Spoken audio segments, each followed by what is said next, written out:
이번 시간에는 2장 3절 경우의 수에 대해서 공부를 해보겠습니다. 우리가 앞에서 표본 공간이라는 것을 정의를 했지요. 확률 실험에서 얻을 수 있는 결과 전체의 집합, 그리고 표본 공간은 S라고 표기를 했고요.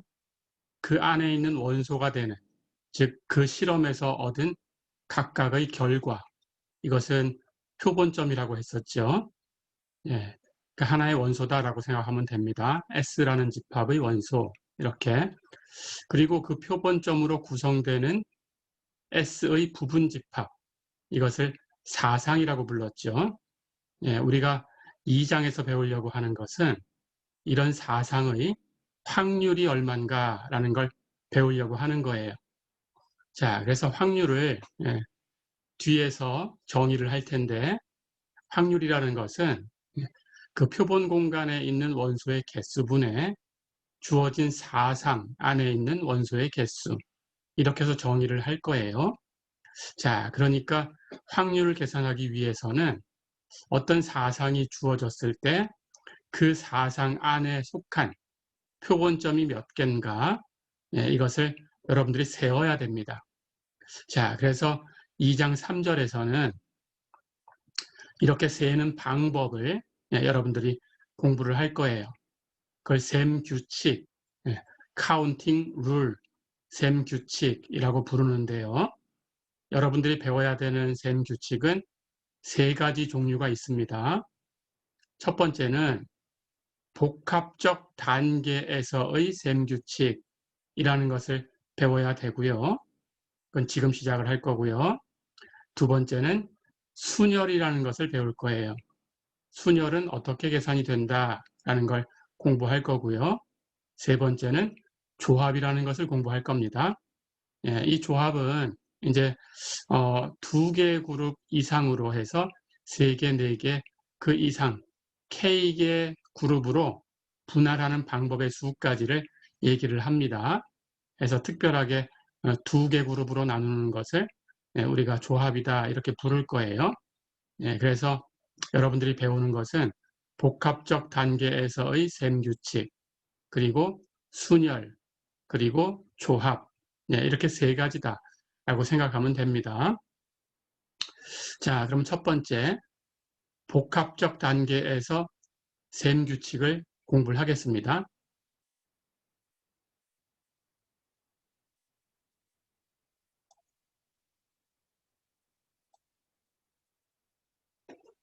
자, 여기 첫 번째 규칙이에요. 우리가 곱의 법칙이라고 부르는데, 이것은 어떤 실험이 복합적 단계가 있다라고 하면 그때 그 개수를 어떻게 세냐라는 것이에요. 자, 그래서 우선은 두 가지가 있다라고 생각을 하고 계산을 해보겠습니다. 뒤에 가서 얘기하겠지만 세 가지, 네 가지로 복합되어도 괜찮습니다. 임의로 유한계, K계의 복합적 단계가 있어도 되는 거예요. 자, 곱의 법칙은 우선 첫 번째 시행이 N1개 방법이 있고 두 번째 시행이 N2개 방법이 있다면 이 두 가지 시행이 이루어지는 방법의 수는 그냥 곱하면 됩니다.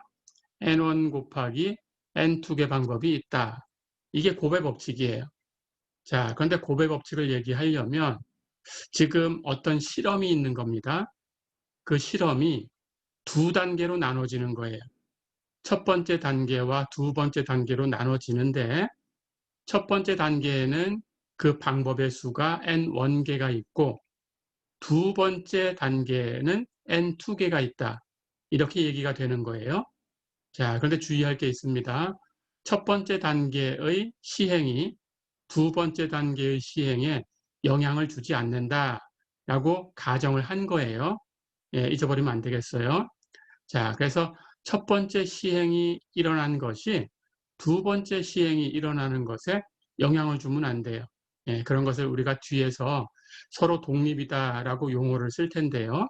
여기서는 서로 독립이다라는 것이 가정되어 있다라고 생각하면 됩니다. 자, 그래서 어떤 실험이 있어요. 그런데 그 실험이 첫 번째 단계의 시행과 두 번째 단계의 시행으로 나누어져 있어요. 복합적인 단계로 이루어져 있죠. 그럴 때 이 실험의 방법의 수가 얼마냐 이렇게 묻는 거예요. 첫 번째 시행과 두 번째 시행은 서로 독립이다. 이런 가정을 했다면 첫 번째 시행이 일어날 수 있는 방법의 수 N1과 두 번째 시행이 일어날 수 있는 방법의 수 N2를 곱해주면 N1 곱하기 N2개만큼 이 실험이 발생할 수 있다. 경우의 수가 N1 곱하기 N2개다. 예, 이런 얘기를 한 겁니다. 기억해 두세요. 이것을 곱의 법칙이라고 부릅니다. 자, 그러면 여러분 교재에 예제를 하나 볼게요. 한 쌍의 주사위를 한 번 던졌어요. 그때 표본 공간을 구해봐라 그랬습니다. 우리 표본 공간 지난 시간에 배웠죠. 예, 표본 공간은 확률적인 실험에서 나타날 수 있는 결과를 다 모아놓은 집합이다. 그리고 영문자, 대문자로 S라고 쓰기로 했다. 이렇게 우리가 공부를 했습니다. 기억하고 있죠? 자, 그러면 한 쌍의 주사위를 던졌다 그랬으니까 첫 번째 주사위가 있고 두 번째 주사위가 있어요. 그렇죠? 근데 주사위는 눈이 6개가 있습니다. 그러니까 첫 번째 주사위가 1부터 6까지 나올 수 있어요. 그런데 두 번째 주사위는 첫 번째 주사위의 영향을 받는 게 아닙니다. 그러니까 첫 번째 주사위가 어떻게 나왔던 두 번째 주사위도 1부터 6까지 그 각각의 결과에 대해서 나올 수 있어요. 그렇죠? 자, 그러니까 우리가 그림을 그려보면 첫 번째 주사위가 1, 2 이렇게 해서 6까지 나올 수가 있고 그 각각에 대해서 두 번째 주사위가 첫 번째 주사위가 1이 나왔을 때 두 번째 주사위가 1부터 6까지 나올 수 있어요. 첫 번째 주사위가 2가 나왔을 때 두 번째 주사위가 역시 1부터 6까지 나올 수 있어요. 그렇죠? 3일 때도 4일 때도 5일 때도 마찬가지고 첫 번째 주사위가 6이 나왔다고 해도 두 번째 주사위가 1부터 6까지 나올 수 있어요. 그렇죠? 그러니까 첫 번째 단계 시행에서 6개 방법이 있습니다. 두 번째 시행에서도 6개의 방법이 있어요. 첫 번째 시행과 두 번째 시행은 서로 영향을 주지 않고 있어요. 독립적이에요. 그렇다면 곱의 법칙에 의해서 두 개 곱하면 됩니다. 그렇죠? 자, 그러니까 결국 첫 번째 시행이 6가지, 두 번째 시행이 6가지 해서 곱하면 36개의 방법이 있는 거죠. 그렇죠? 표본 공간을 구하는 것은 어렵지 않지요. 예, 여기서 보듯이 표본 공간은 첫 번째 주사위가 1, 두 번째 주사위가 1이 나오면 이걸 순서쌍으로 한번 써볼까요? 1,1이라고 한번 적어보겠습니다. 이런 의미입니다. 자, 그러면 첫 번째 주사위가 1이 나왔을 때는 두 번째 주사위가 1부터 6까지 나올 수 있으니까 1,1부터 1,6까지가 있겠죠. 첫 번째 주사위가 2가 나왔을 때도 두 번째 주사위가 1부터 6까지 나올 수 있으니까 2,1부터 2,6까지 있을 수 있겠죠. 마찬가지 그 뒤에는 3,1부터 3,6까지, 4,1부터 4,6까지, 5,1부터 5,6까지, 마지막으로 6,1부터 6,6까지. 첫 번째 주사위가 6이 나왔을 때 두 번째 주사위가 1부터 6까지 다 나올 수 있어요. 그렇죠? 예, 해서 표본점은 이렇게 36개가 있습니다. 어렵지 않죠? 예, 이렇게 계산을 해주면 되겠습니다. 이것을 곱의 법칙이다 라고 불러요.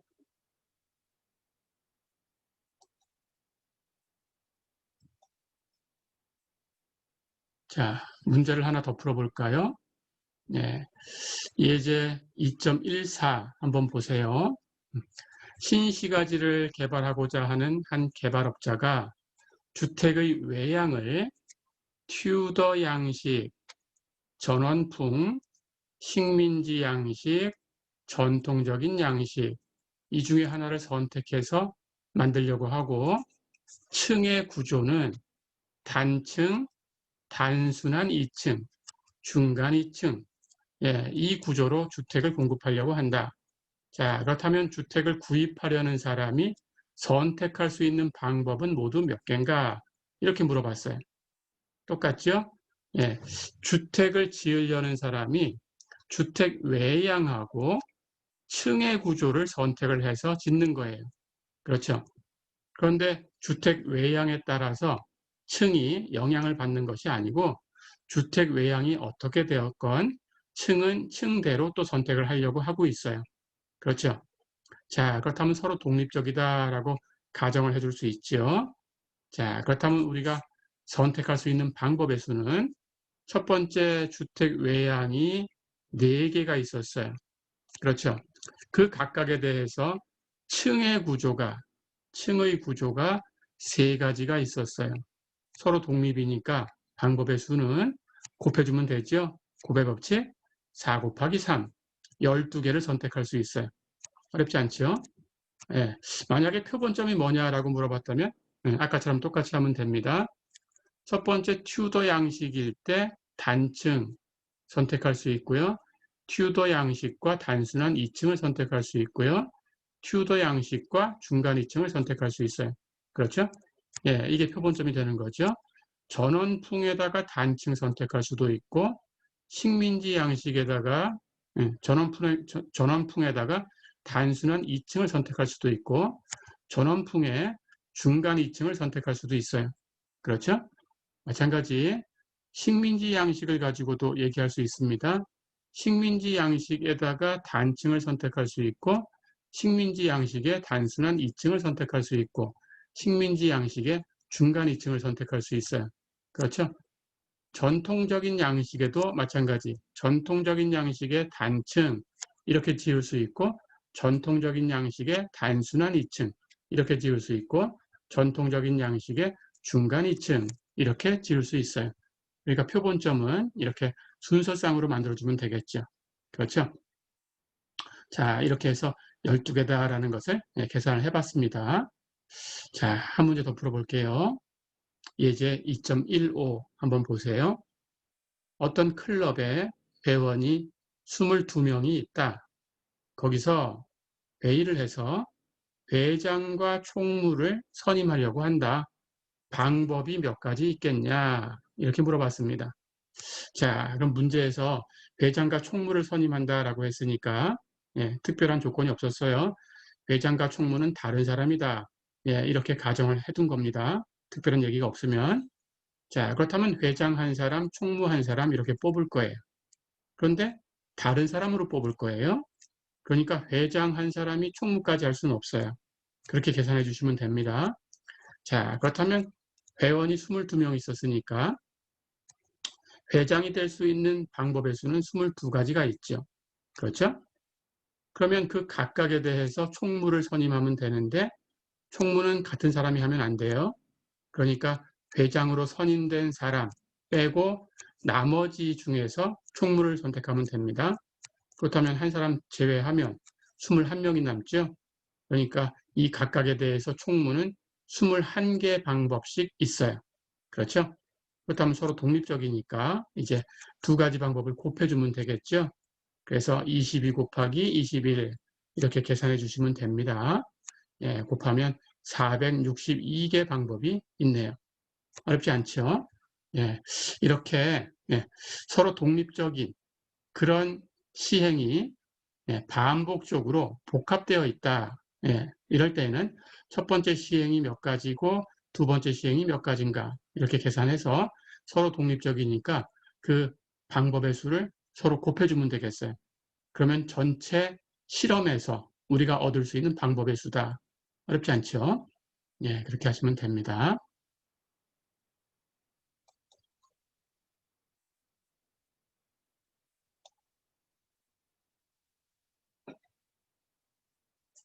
자, 그럼 이번에는 그 셈 규칙을 복합적 단계의 실험에서 우리가 셈 규칙, 이걸 배우고 있는데, 이 복합적 단계를 앞에서는 2단계로만 봤어요.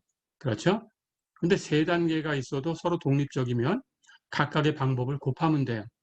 4단계로 나누어져 있어도 역시 서로 독립적이면 각각의 방법의 수를 곱하면 됩니다.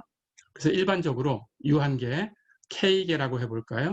K계 단계로 나눠져 있어도 그 K계 단계가 각각 독립적이다 라고 하면 그 각각의 방법의 수를 곱해주면 돼요. 자, 그렇게 확장을 한 겁니다. 자, 그렇다면 일반적으로 셈 규칙을 확장한 것은 복합적 단계의 실험인데 그 단계가 K계 단계가 있다 이렇게 가정을 한 거고요. 그리고 그 K계 단계는 서로 독립적이다 라고 가정을 한 거고요.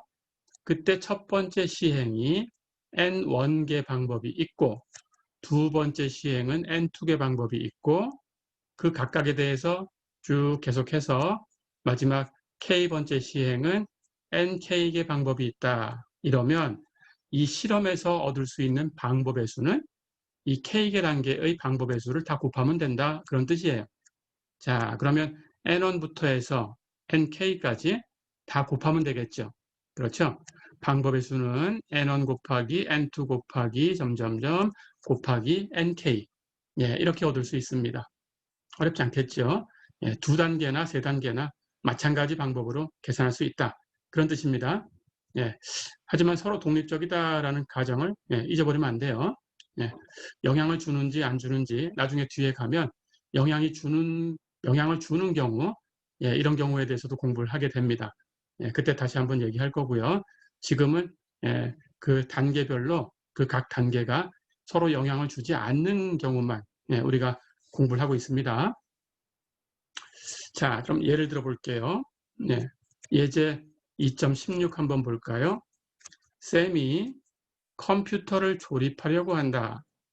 그런데 CPU는 2개 회사에서 둘 중에 하나를 선택을 할 거고 하드디스크는 4개 회사에서 넷 중에 하나를 선택을 할 거고 메모리는 3개 회사에서 선택을 할 거고 액세서리는 5개 상점에서 주문해서 구입하려고 한다.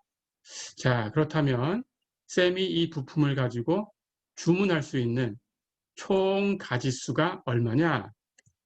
이렇게 물어봤어요. 자, 마찬가지입니다. 여기 아무런 조건을 안 달아놨으니까 컴퓨터를 조립하려고 하는데 CPU, 하드디스크, 메모리, 액세서리 이렇게 선택을 해가지고 이걸 가지고 조립을 하는 거예요. 그런데 서로 다 호환이 되고 있다라고 가정을 하는 거죠. 그렇죠?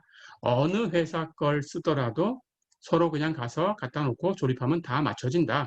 그런 가정을 한 겁니다. 만약에 여기 조건에다가 뭐 호환되지 않는 것이 어떤 것들은 호환되지 않는 게 있다. 이렇게 조건을 주었다면 무엇과 무엇은 호환되지 않고 또 무엇과 무엇은 호환되지 않고 그래서 서로 같이 갖다 놓고 조립할 수는 없다. 이렇게 조건을 줬다면 방법이 달라지겠죠. 그렇죠? 근데 전부 호환된다라고 지금 가정을 한 거예요. 아무 얘기가 없으니까.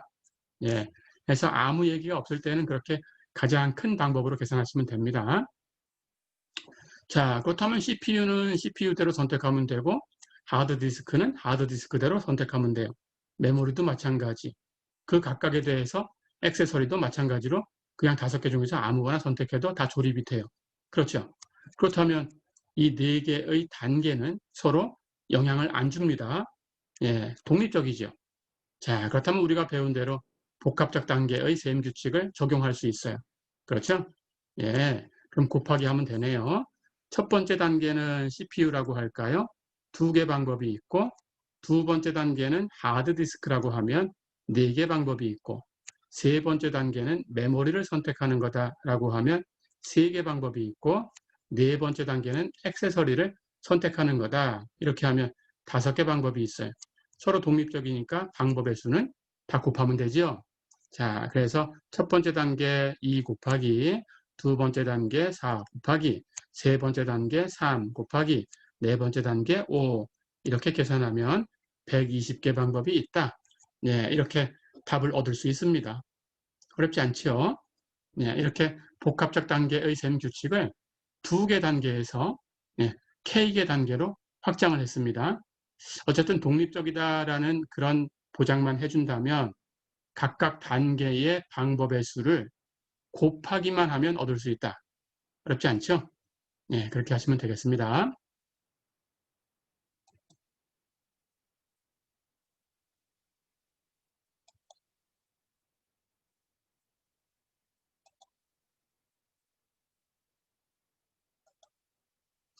자, 그럼 예제를 하나 더 풀어볼게요.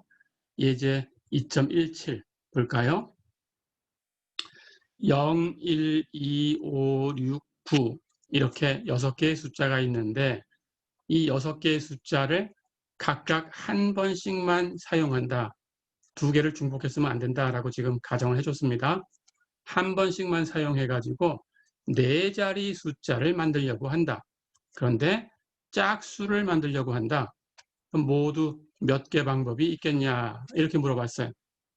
자, 6개의 수에서 4개의 수를 선택하는 거죠. 그렇죠? 2번 쓰면 안 된다고 했습니다. 한 번씩만 사용할 거고 4자리 수를 만들 거니까 1000의 자리, 100의 자리, 10의 자리, 1의 자리가 있을 거고요. 그런데 짝수를 만들려고 한다고 했어요. 그렇다면 당연히 1의 자리는 짝수가 돼야 돼요. 그렇죠? 자, 그러니까 이 6개의 수 중에서 짝수를 선택을 해줘야 됩니다. 0은 짝수예요. 2도 짝수예요. 6도 짝수예요. 짝수가 3개가 있어요. 1과 5와 9는 홀수예요. 그러니까 1의 자리에 올 수는 없어요. 그렇죠? 그렇다면 1의 자리에 올 수 있는 수는 0과 2와 6이네요. 그렇죠? 자, 그런데 여기 가만히 보니까 0이 있어요.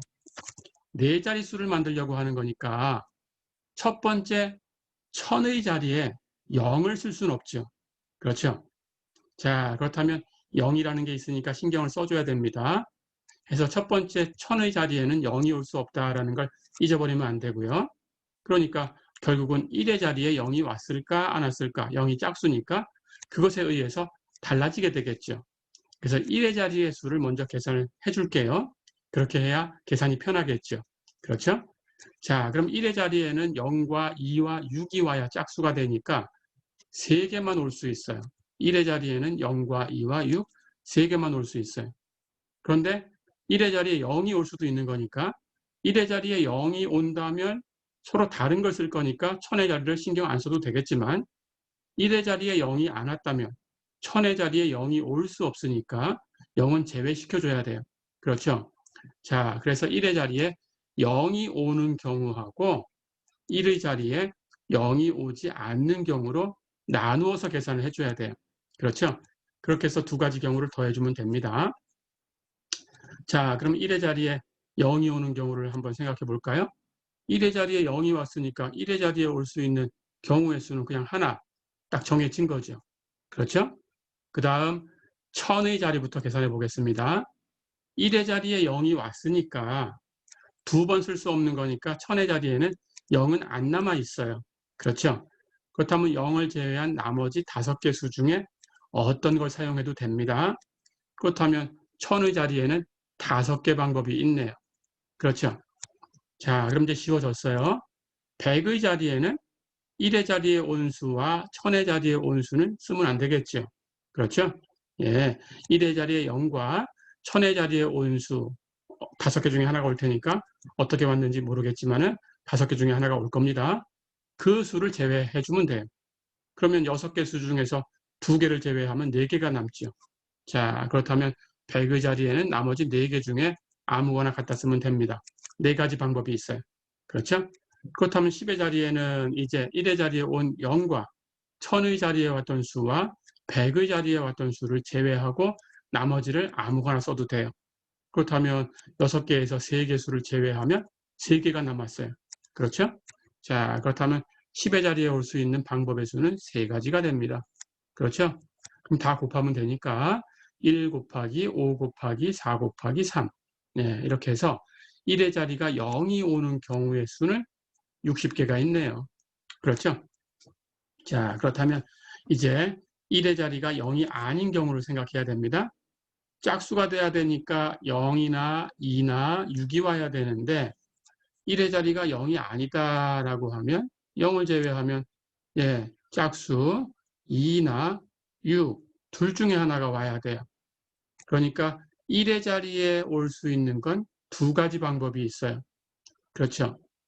자, 그렇다면 1000의 자리에는 1의 자리에 0이 안 들어왔습니다. 0이 남아 있어요. 그렇죠?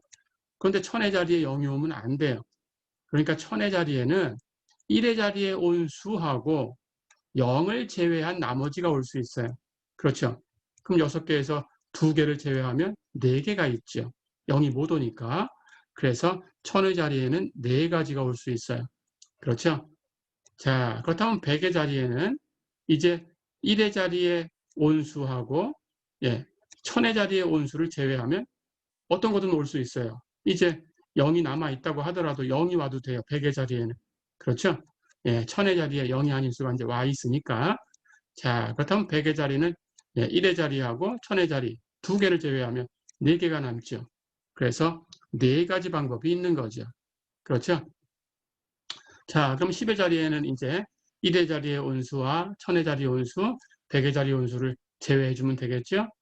6개에서 3개를 제외하면 이제 3개가 남았습니다. 어떤 게 와도 되니까 3가지 방법이 있죠.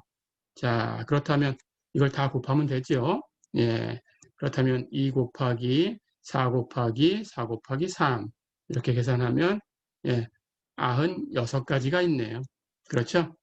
자, 그러면 이제 1의 자리가 0인 경우와 1의 자리가 0이 아닌 경우 다 계산했으니까 2가지 경우를 더해주면 됩니다. 1의 자리가 0이 되는 경우는 60개, 1의 자리가 0이 안 되는 경우는 96개. 그렇죠? 2개를 더하니까 156개의 방법이 있어요. 그렇죠? 이렇게 해서 방법의 수는 모두 156개다. 어렵지 않았죠? 이렇게 세워주면 됩니다.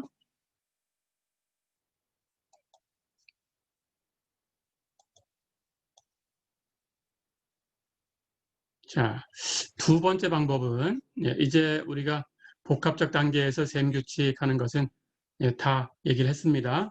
2단계일 때 하고 K단계일 때 하고 이렇게 확장을 해서 다 얘기를 했죠. 이번에는 순열이라는 것을 배울 거예요. 순열은 어떤 대상물 중에서 몇 가지를 선택을 해서 그것을 순서적으로 배열하는 거예요. 그러니까 배열하는 순서가 다르면 그 방법이 다른 방법이다라고 계산을 해주는 겁니다. 그래서 순서대로 나열하는 방법, 순서적인 배열, 이렇게 하는 것을 순열이라고 부릅니다. 자, 그리고 그 순열은 기호로 이렇게 쓸 거예요. 영어로 permutation이라고 해요. 해서 영문자 P를 쓸 거예요. 그래서 N개 중에서 R개를 선택했다라는 걸 표시하기 위해서 N개 대상물 중에서 R개를 선택을 해서 순서대로 나열하는 방법, 그걸 순열의 수 이렇게 얘기를 할 거고요. 그 순열의 수를 N permutation R 이렇게 쓸 겁니다. 이 기호는 순열이라는 기호입니다. N permutation R 이렇게 기억을 해두세요. 자, 그런데 이 방법의 수를 이제 여러분들이 기억을 해야 돼요. N permutation R은 왼쪽에 있는 수 N 팩토리얼을 오른쪽에 있는 수 R 이것을 왼쪽에서 오른쪽을 뺀 거, 왼쪽 거 N에서 오른쪽 거 R을 뺀 거, N-R이라는 수의 팩토리얼 취한 거. 팩토리얼 하는 것은 1부터 2수까지 다 곱하는 거죠. 그걸 팩토리얼이라고 합니다. 자, 이렇게 계산이 돼요. 그래서 N-R 팩토리얼 분의 N 팩토리얼 이렇게 계산이 된다. 기억을 해두세요. 자, 그렇다면 N 퍼뮤테이션 N이라는 것은 N개 중에서 N개를 선택해서 순서대로 나열하는 방법이다 라고 얘기를 하는 거니까 그냥 N개의 대상물을 순서대로 나열하는 방법이다 이런 얘기죠. 그렇죠? 그렇다면 이 왼쪽에 있던 이 공식을 그대로 써오면 왼쪽에 있는 수 팩토리얼 해서 N 팩토리얼을 왼쪽에 있는 수에서 오른쪽에 있는 수를 빼면 N-N 0이죠. 0 팩토리얼로 나눠준 거다. 그런데 0 팩토리얼은 1 이렇게 정의된 수입니다. N 팩토리얼은 N 곱하기 N-1 곱하기 이렇게 해서 1까지 즉 1부터 N까지 다 곱한 것을 N 팩토리얼 이렇게 얘기를 합니다.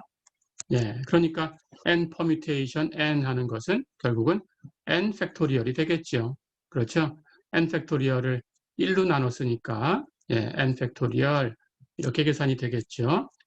자, 그러면 n 퍼뮤테이션 r이 왜 n-r 팩토리얼 분의 n 팩토리얼이 되나 잠깐 간단하게 보고 가겠습니다. 대상물이 n개 있었어요. 그걸 순서대로 배열을 하려고 합니다.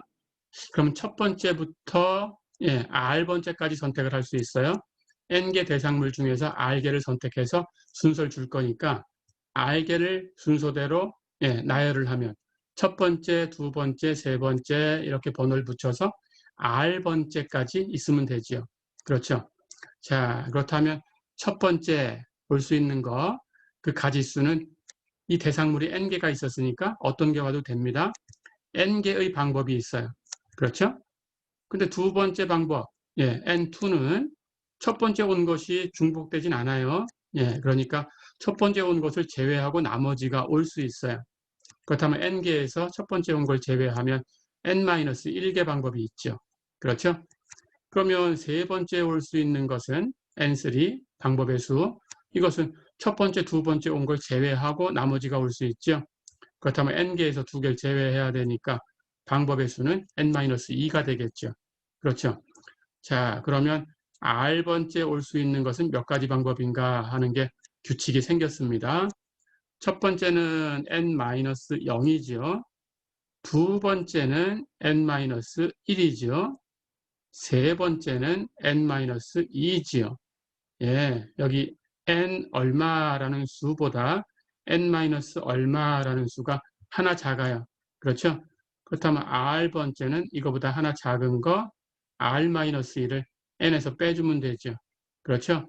풀어내면 N-R 플러스 1이 되죠. 그렇죠? 자, 그러니까 방법의 수는 모두 전부 곱해주면 되죠.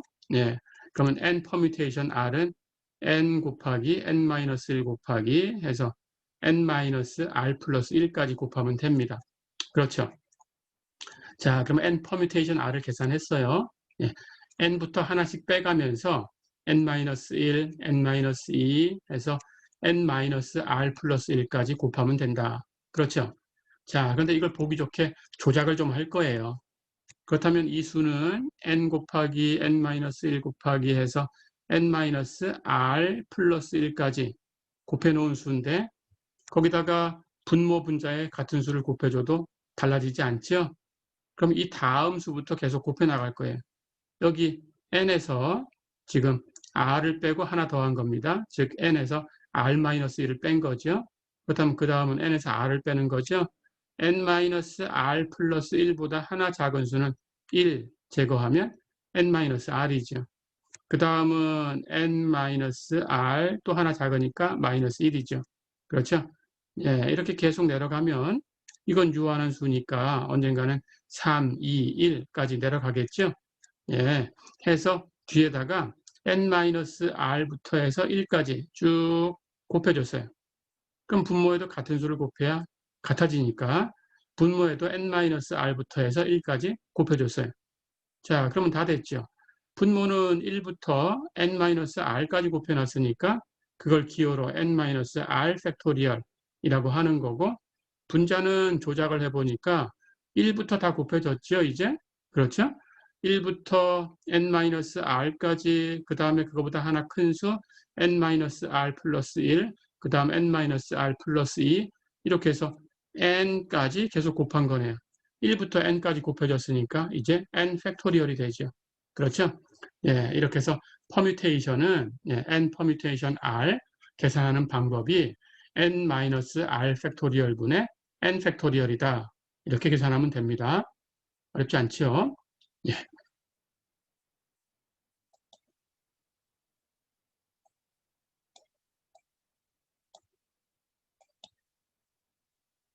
자, 그러면은 예제를 풀어볼게요. 예제 2.18 볼까요? 통계학과 25명의 대학원생을 대상으로 세 가지 상을 주려고 한다. 그 상에는 연구상, 교육상, 봉사상이 있어요. 자, 그런데 한 사람당 최대 한 개의 상만 받을 수 있다. 한 사람이 두 개의 상을 받을 수는 없어요. 이렇게 제한 조건을 주었습니다. 그렇다면 상을 주는 방법의 수가 총 몇 개인가? 이렇게 물어봤어요. 자, 그러면 통계학과에 25명의 대학원생이 있으니까 이걸 순서대로 나열해 볼까요? 네. 연구상 순서대로, 그 다음 교육상, 그 다음 봉사상 이렇게 놔볼까요? 그럼 연구상을 받을 수 있는 사람은 25명 중에 누구도 될 수 있습니다. 연구를 잘한 사람 주면 되겠죠. 그렇죠? 예, 25명 다 받을 수 있어요. 그렇죠. 그런데 그 각각에 대해서 이제 연구상이 주어졌다고 하면 교육상은 한 사람이 두 상을 받을 수는 없다고 했어요. 그러니까 연구상을 받은 사람 제외하고 다른 사람을 줘야 됩니다. 그렇다면 25명에서 한 사람 제외했으니까 24명이 받을 수 있죠. 그렇죠? 자, 그러면 이제 연구상과 교육상이 주어졌으면 그 다음 봉사상을 받을 수 있는 사람은 앞에 연구상과 교육상을 받은 사람은 안 돼요. 두 사람을 제외해야 되니까 25명에서 두 사람 제외하면 23명이 남죠. 그럼 나머지 23명 중에 한 사람이 봉사상을 받으면 되겠죠. 그렇죠? 자, 그렇다면 각각 독립적인 거니까 예, 그대로 갖다 곱해주면 됩니다. 이게 바로 순열이었어요. 그렇죠? 결국은 예, 25명 중에서 연구상, 교육상, 봉사상 세 사람을 순서대로 나열하는 방법의 수가 되죠. 그렇죠? 해서 순열, 25명 중에 3명을 선택하는 순열의 수, 25, 퍼뮤테이션 3이 되죠. 그렇죠? 결국은 25 곱하기 24 곱하기 23 이렇게 순서대로 각각 다 곱한 겁니다. 그렇죠? 예, 그것을 퍼뮤테이션이라는 기호를 이용해서 쓴 거고요. 결국 팩토리얼로 보기 좋게 표현하니까 25 팩토리얼 왼쪽에 있는 수의 팩토리얼을 25-3 팩토리얼 왼쪽에서 오른쪽 빼준 수의 팩토리얼로 나눠준 게 되죠. 그렇죠? 예, 22 팩토리얼 분의 25 팩토리얼이 됩니다.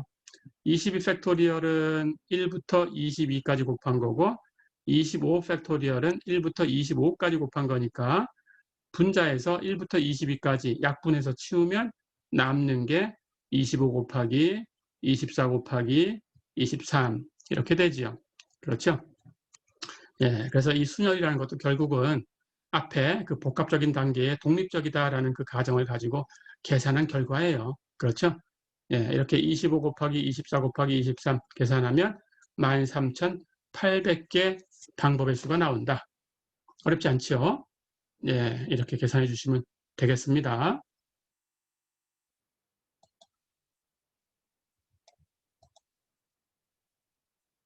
자, 예를 하나 더 들어볼게요. 네. 예제 2.19 볼까요? 50명의 학생으로 구성된 동아리 회장과 총무를 각각 1명씩 2명을 뽑으려고 한다. 다음 각 경우에 가능한 선출 방법이 얼마나 되냐라고 물어봤어요. 이제 제한 조건이 들어갑니다. 네. 첫 번째는 선출 방법에 제한이 없을 때 방법의 수가 몇 개냐 이렇게 물어봤어요. 두 번째는 제한이 있어요. A라는 사람은 회장이 아니면 안 한다라고 했어요. 자, 그러면 A는 회장이 되거나 안 되거나 이렇게 나눠야 되겠죠. 세 번째는 B하고 C는 같이 임원이 되지 않으면 안 하겠다라고 했어요. 그럼 B하고 C가 회장과 총무가 되든지 아니면 둘 다 안 되든지 이렇게 해야 되겠죠. 이렇게 세면 됩니다. 네 번째는 D하고 E는 서로 같이 하진 않겠다. D가 회장이 되거나 총무가 되거나 이러면 E는 안 하겠다. E가 회장이 되거나 총무가 되면 D는 안 하겠다. 이렇게 선언을 한 거죠. 자, 그러면 그걸 지켜주려면 방법이 몇 개가 있을까? 이렇게 물어봤습니다. 첫 번째는 어려운 거 없죠. 선출 방법에 제한이 없다 그랬으니까 50명 중에서 2명을 선택해 주면 돼요. 그렇죠? 자, 그렇다면 50 퍼뮤테이션 2가 됩니다. 왼쪽에 있는 수 50 팩토리얼을 왼쪽에서 오른쪽 수를 빼면 48 팩토리얼 붙여서 48 팩토리얼로 나눠주면 돼요. 그렇죠? 약분하면 1부터 48까지 약분됐고 50 곱하기 49 계산하면 2450개 방법이 있습니다. 자, 그러면 선출 방법에 제한이 없을 때는 2450개 방법이 있다. 예, 이렇게 해주면 됩니다. 두 번째 방법 볼까요? A는 회장이 아니면 안 한다라고 했어요. 세워보겠습니다. 자, 그러면 이 경우에는 A가 회장이 되는 경우하고 A가 회장이 되지 않는 경우가 있겠죠. 그렇죠? A가 회장이 되었다면 회장은 한다고 했으니까 총무를 뽑으면 돼요. 그러면 A 말고 다른 사람을 뽑으면 되니까 50명 중에서 1명 제외하면 49명이 남았어요. 그렇죠? 자, 그렇다면 그 중에 누구도 총무를 다 할 수 있으니까 49개가 됩니다. 그래서 A가 회장이 되는 경우는 49개 경우가 있죠. 그렇죠? A가 회장이 안 된다 그러면 회장이 안 되면 총무는 안 한다는 거예요. 그렇죠? 그럼 회장이 안 됐으니까 49명이 남았는데 49명 중에서 회장과 총무를 뽑아야 돼요. 그렇죠? 그럼 49명 중에서 2명을 선택해야 되죠. 자, 그렇다면 그 방법의 수는 49 퍼뮤테이션 2가 됩니다. 그렇죠?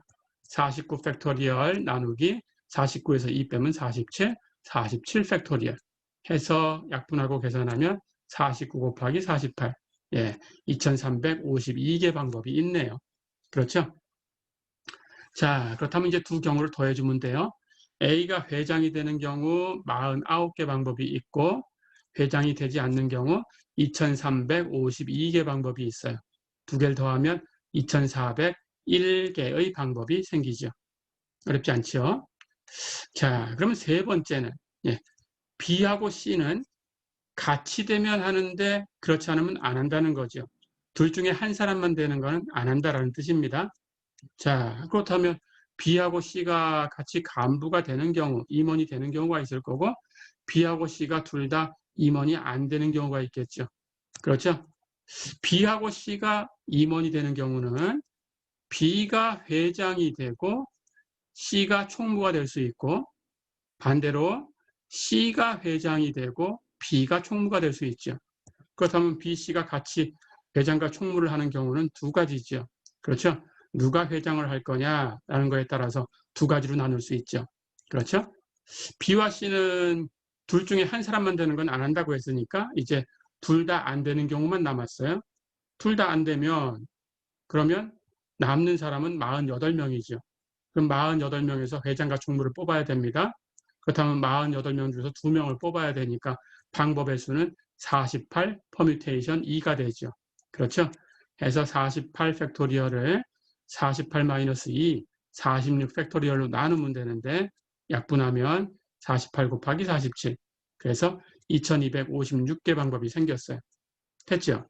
그럼 두 가지 경우를 다 더해주면 되니까 BC가 간부가 되는 경우 두 가지가 있고 둘 다 간부가 안 되는 경우 2256개 방법이 있고 그렇죠? 더하면 2258개의 방법이 있다. 어렵지 않죠? 네.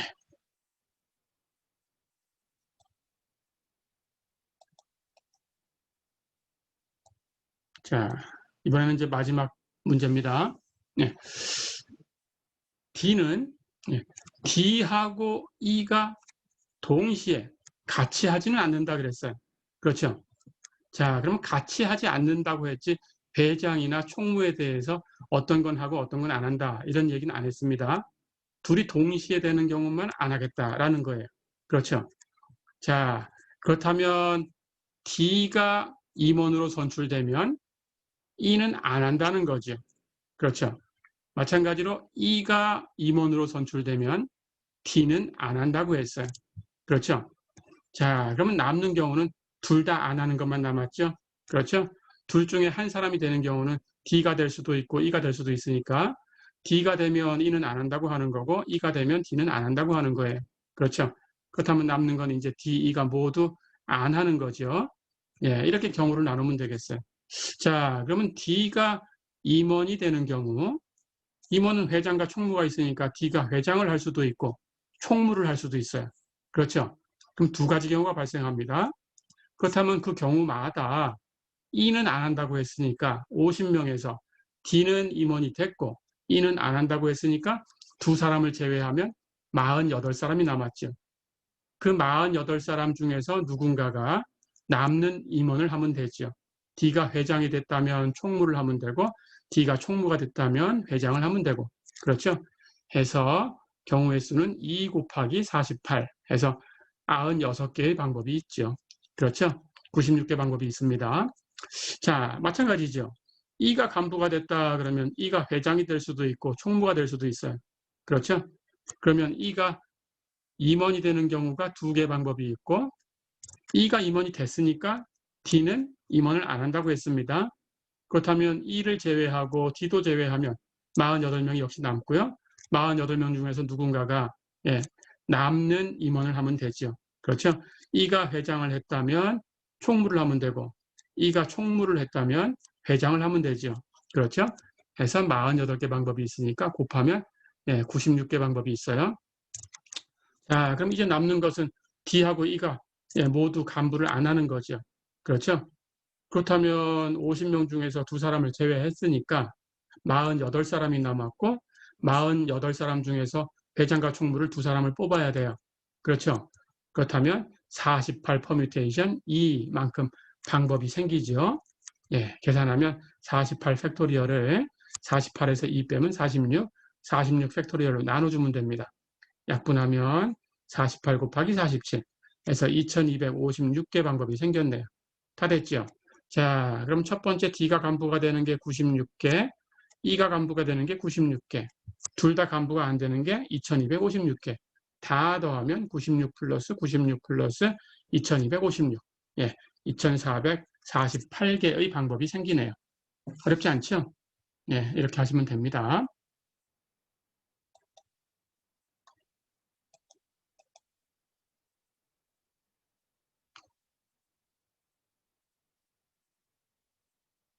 자, 이번에는 순열에서 중복되는 게 있을 때는 어떻게 할 거냐라는 걸 생각을 할 거예요. 첫 번째 종류가 N1개가 있고 두 번째 종류가 N2개가 있고 세 번째 종류는 N3개 이렇게 번호를 붙여서 K번째 종류가 NK개만큼 종류가 있어요. 자, 그렇게 구성된 N개 대상물이 있다라고 얘기를 했습니다. 그러니까 N1 플러스 N2 플러스 해서 NK까지 다 더해주면 모두 N개가 됩니다. 그렇죠? 그 대상물을 순서대로 나열하는 방법이 뭐냐라고 했어요. 우선 대상물이 N개였으니까 N개의 대상물을 순서대로 나열하는 방법은 N 팩토리얼 개입니다. 그렇죠? 순열을 이용해서 우리가 계산할 수 있었죠. 그렇죠? 자, 그런데 첫 번째 종류가 N1개가 있는데 첫 번째 종류라는 것은 그것들끼리는 구분이 안 된다는 뜻이에요. 그렇다면 N1개는 서로 구분이 안 됩니다. 그러면 N1개 안에서 어떤 것이 앞에 있건 어떤 것이 뒤에 있건 그것은 같은 종류로 보겠다. 그런 뜻이에요. 이게 첫 번째 종류가 N1개다라는 것의 의미입니다.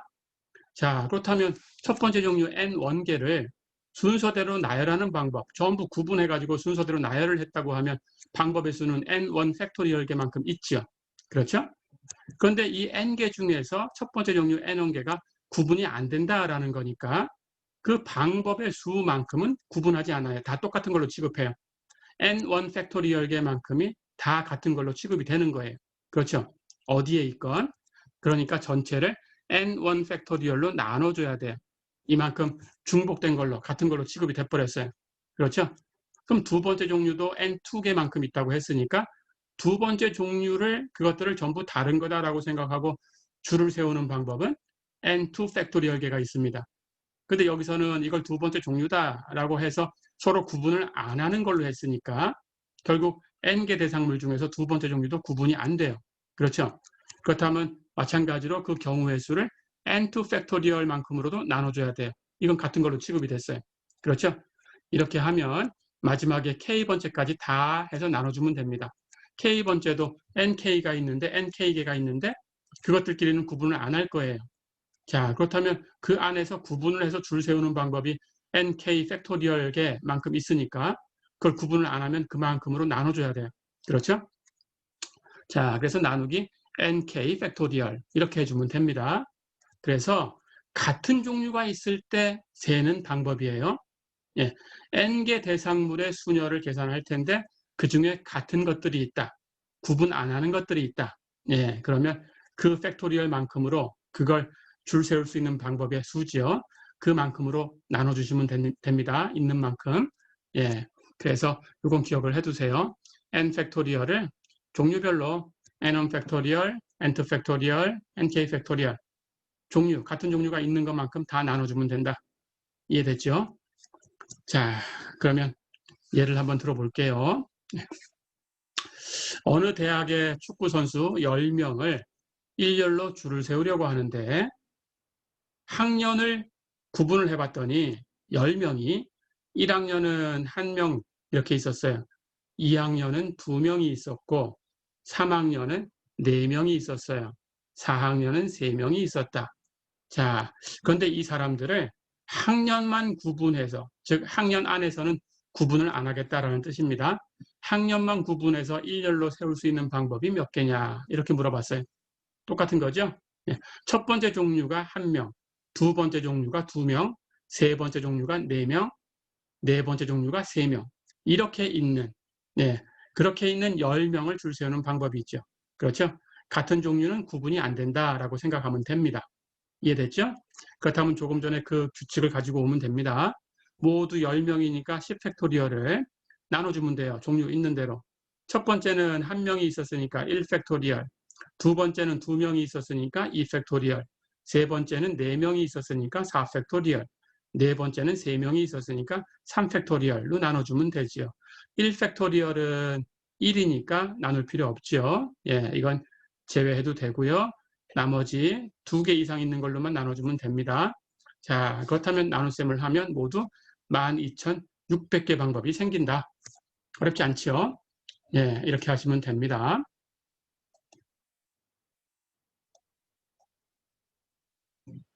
자, 그럼 이것이 사실은 어떤 얘기하고 똑같은 거냐 하면 n개 대상물이 첫 번째 종류가 n1개, 두 번째 종류가 n2개, k번째 종류가 nk개로 구성되어 있다. 그럴 때 n개 대상물을 이렇게 k개 부분으로 이 각각의 경우가 n1개, n2개, nk개 이렇게 되는 k개의 부분으로 분할하는 방법의 수다라는 거예요. 똑같은 거예요. 자, 그래서 n개 대상물이니까 줄 세우는 방법이 n 팩토리얼 개인데 종류별로는 그 종류, 같은 종류는 구분을 안 한다는 뜻이에요. 그럼 조금 전에 했던 것처럼 종류 있는 대로 n1 팩토리얼, n2 팩토리얼, nk 팩토리얼 이걸로 나눠주시면 돼요. 자, 여기서 가정이 있습니다. 이 k개의 부분은 서로 교집합이 있진 않아요. 두 종류에 동시에 들어갈 수 있는 그런 대상은 없다. 한 종류에만 들어가야 됩니다. 대상이. n개 대상물이 첫 번째 종류에도 들어가고 두 번째 종류에도 들어갈 수 있는 그런 원소가 있으면 안 돼요. 어느 종류 하나에만 들어가면 되는 거예요. 됐죠? 그렇게 해서 나누는 겁니다. 해서 서로 교집합이 없다라는 것이 가정되어 있는 겁니다.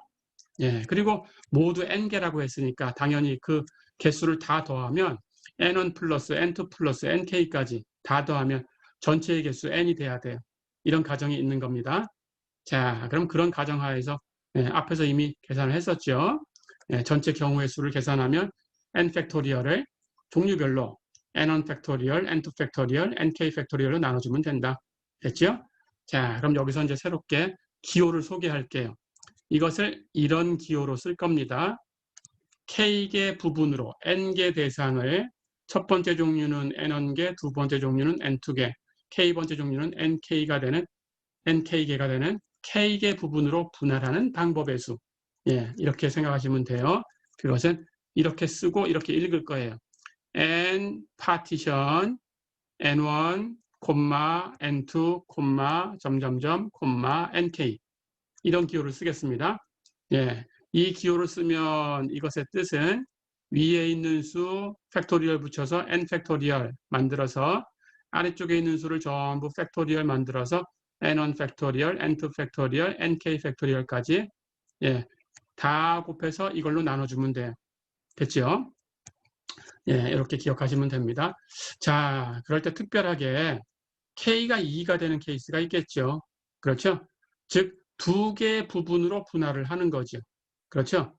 k가 2가 되면 이 특별한 경우를 조합이라고 불러요. 자, 이렇게 해서 이제 우리가 세 가지 경우를 다 배우게 된 겁니다. 첫 번째는 복합적 단계의 셈규칙, 두 번째는 순열, 그리고 세 번째는 조합. 이렇게 세 가지를 배운다고 했어요. 그렇죠? 예, 금방 얘기한 것 중에서 K가 2가 되는 특별한 케이스를 조합이라고 한다. 됐죠?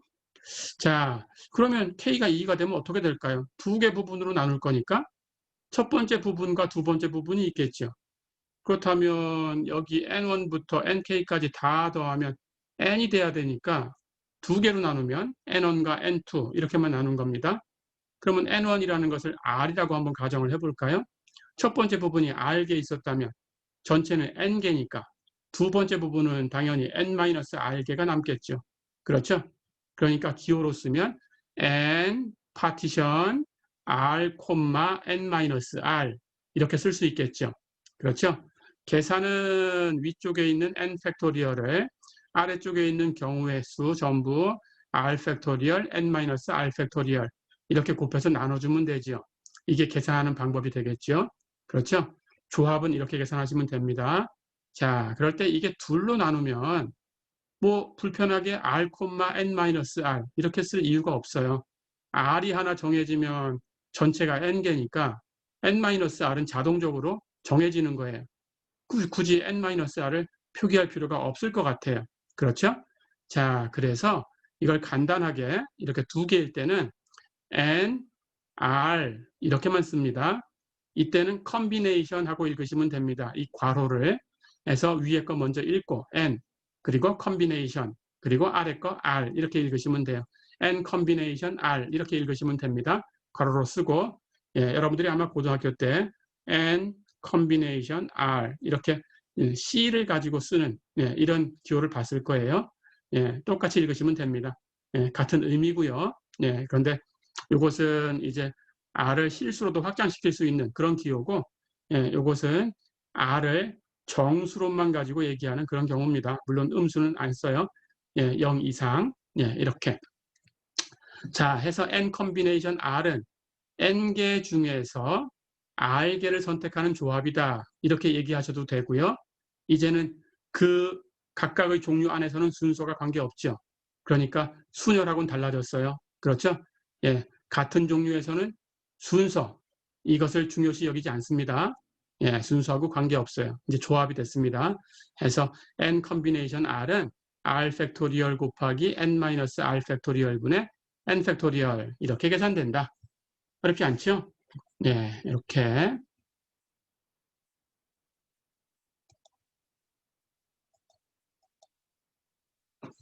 자, 그러면 예제를 한번 풀어볼까요?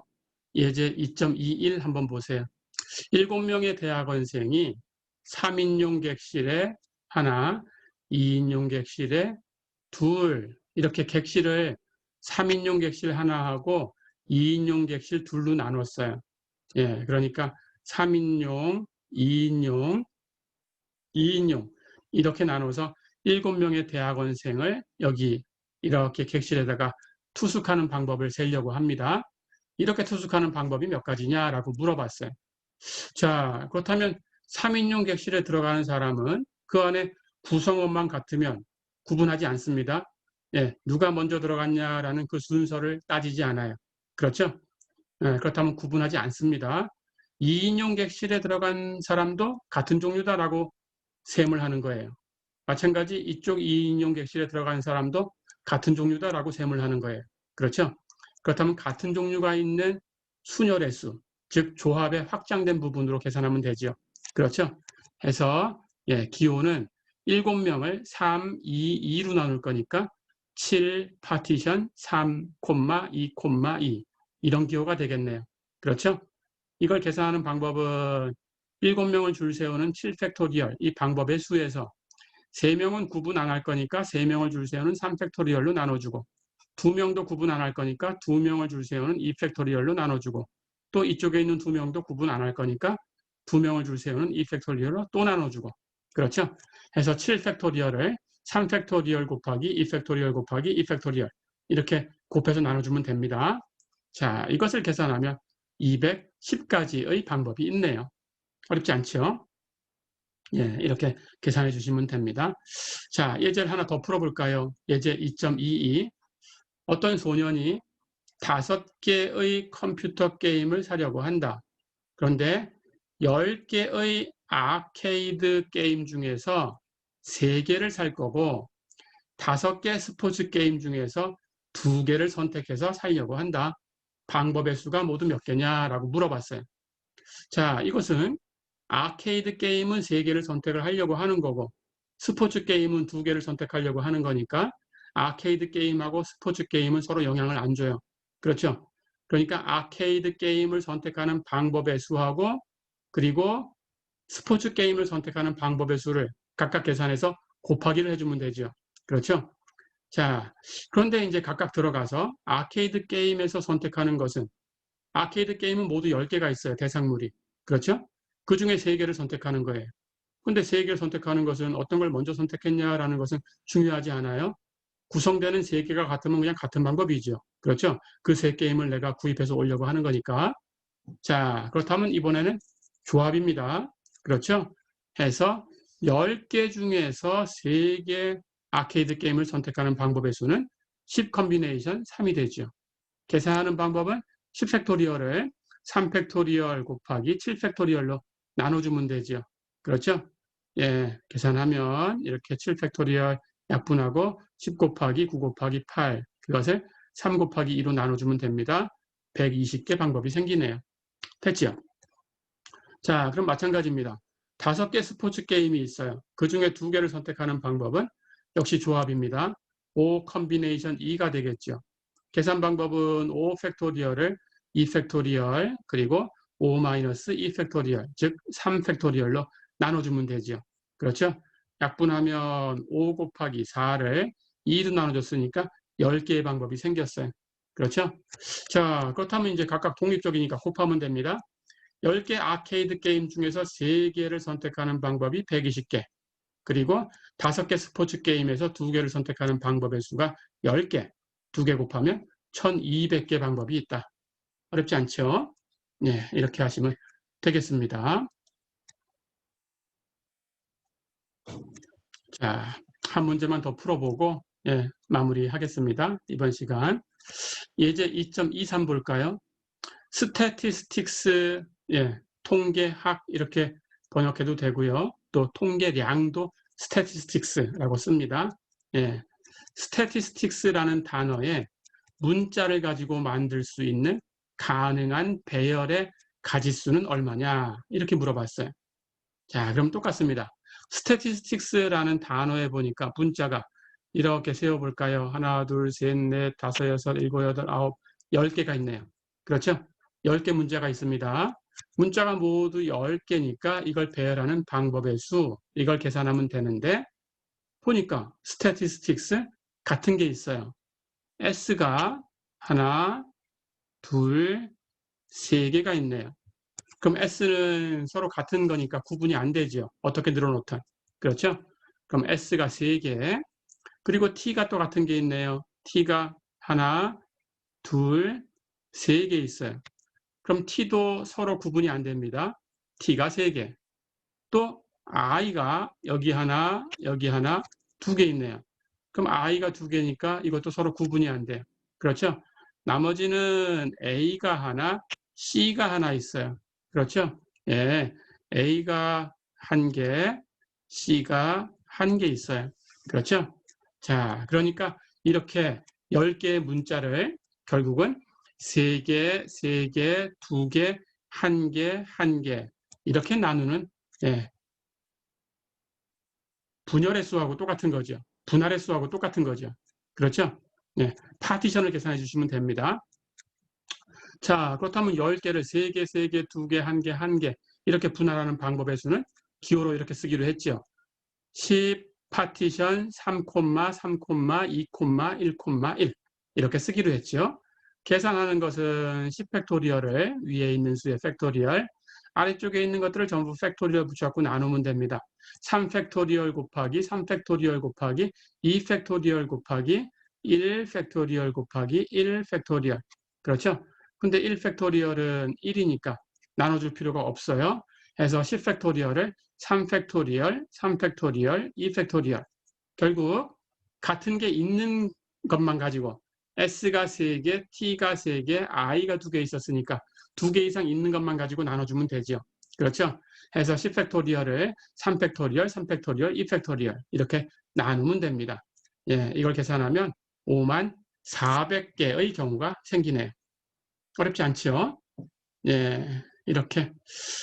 자, 이렇게 해서 이번 시간은, 예, 아직 확률 정의를 안 했어요. 이제 다음 시간에 확률 정의하고 계산을 해볼 텐데, 확률을 계산하기 전에, 예, 우리가, 그 원소가 몇 개인가라는 걸 세야 확률을 계산할 수 있으니까, 예, 그 세는 방법을 먼저 공부를 했습니다. 예, 이렇게 해서, 확률 정의하기 전 단계를 공부를 해봤습니다. 어렵지 않았죠? 예, 이번 시간은 여기까지입니다. 예, 수고했습니다.